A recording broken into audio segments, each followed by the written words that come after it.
Hey everyone, so today we're diving into a topic that's on a lot of parents' minds, how to be a good financial role model for our kids. And I know, that might sound like a ton of pressure, but don't worry, it's actually way simpler and more powerful than you probably think. It's all about the little things you're already doing every single day. This quote, it really hits the nail on the head, doesn't it? Our kids, they're like little sponges. They're always watching. They're picking up on our habits, our attitudes, and yeah, even our stressed out whispers about bills. The real lessons aren't happening in some big, formal sit-down talk. They're happening in the checkout line and at the dinner table. All right, so before we get into the nitty-gritty of what to do, let's just clear the air a bit. We're going to bust a few common myths that cause parents a whole lot of unnecessary stress. Once we get these out of the way, we can focus on what actually works. Okay, this is a huge one. So many of us think you have to be wealthy to be a good money role model. Nope, not at all. Honestly, showing your kids how you carefully manage a budget, how you make thoughtful choices with the money you do have, is a way more powerful lesson than just having a ton of cash. It's the skill of managing that matters, not the amount in the bank. Look, perfection is not the goal here. Let's be real, we all mess up with money sometimes, right? Maybe it was a silly impulse buy, or maybe you overspent on takeout one week. The real magic happens when you own it. When you can say, you know what, I probably shouldn't have bought that. So here's what I'm going to do to adjust our budget to make up for it. That teaches kids about accountability and problem solving. Now that's a lesson worth its weight in gold. Oh, it is so tempting to just give our kids everything they ask for. I get it, but that doesn't really teach them anything about value. Some of the best lessons actually start with the word no, as long as it's followed by a simple why. Like, no, we're not getting that toy today because remember, we're all saving up for that big family trip to the beach. See? You're modeling how to make choices and prioritize, and you're teaching them that waiting for something you really want is totally worth it. Okay, so myths busted. Let's move on to the good stuff. A really simple framework you can actually use. We're going to call these the 4 pillars for building a healthy money mindset in your home. So here they are. And the key word here is coherence. It's not about being perfect. It's about showing your kids that your actions line up with what you say is important. Let's dig into that first one, transparency. Now, transparency does not mean you need to show your kids your tax returns, okay?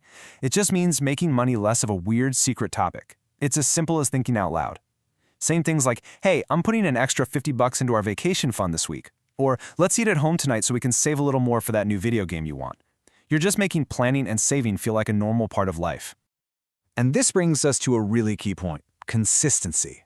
Financial discipline isn't something you only do when you're in trouble. It's a regular, proactive habit. When your kids see you consistently putting money aside or just taking a few minutes to check your budget, they learn that taking care of your money is just like taking care of your health. It's something you do all the time, not just when you're sick. This pillar is so important. It's what teaches our kids that money isn't just for getting stuff for ourselves. It's also an amazing tool for showing you care and for helping others. You could involve them in picking a local charity to donate a few dollars to, or let them help choose a really thoughtful birthday gift for a friend. It just shows them that money can be used to connect with people and contribute to the world. All right, we've got the theory down. But what does this stuff actually look like day to day? Let's get super practical with a few easy ideas you can literally start using tomorrow.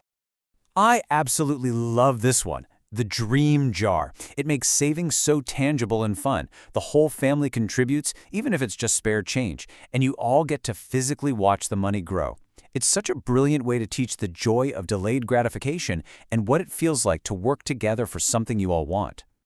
Your next trip to the supermarket is a classroom. Seriously. Instead of just rushing through the aisles, narrate your decisions. Say it out loud. Okay, this cereal is cheaper, but this one over here has less sugar. You know what? Let's go with the healthier one. You are giving them a free, real-world masterclass in how to weigh options and make smart choices.